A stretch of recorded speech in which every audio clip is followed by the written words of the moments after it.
ഭഗവാൻ ശരിക്കും മധുരം തന്നെയാണെന്നുള്ള സത്യം വെളിപ്പെടുത്തുന്നതാണ് വല്ലഭാചാര്യർ രചിച്ച മധുരാഷ്ടകം.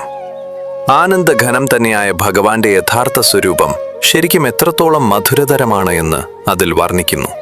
ഭഗവാന്റെ അധരങ്ങൾ മധുരമാണ്, മുഖം മധുരമാണ്, കണ്ണുകൾ മധുരമാണ്, പുഞ്ചിരി മധുരമാണ്, ഹൃദയം മധുരമാണ്, നടത്തം പോലും മധുരമാണ്. മധുരയുടെ നാഥനായ കൃഷ്ണന്റെ സകലതും മധുരമാണ്. അവന്റെ വാക്കുകൾ മധുരമാണ്, കഥകൾ മധുരമാണ്, വസ്ത്രം മധുരമാണ്, നോട്ടം മധുരമാണ്. അവന്റെ ചലനങ്ങളും ലീലകളുമെല്ലാം ഒരുപോലെ മധുരമാണ്.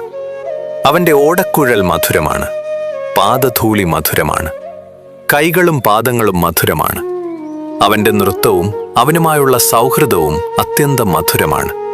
സാധാരണ സ്തോത്രങ്ങളിൽ ദൈവത്തെ ഭയഭക്തിയോടെയാണ് വർണ്ണിക്കാറുള്ളതെങ്കിൽ വല്ലഭാചാര്യർ രചിച്ച മധുരാഷ്ടകത്തിൽ ഭഗവാനെ അതീവ വാത്സല്യത്തോടും പ്രേമത്തോടും കൂടിയാണ് കാണുന്നത്.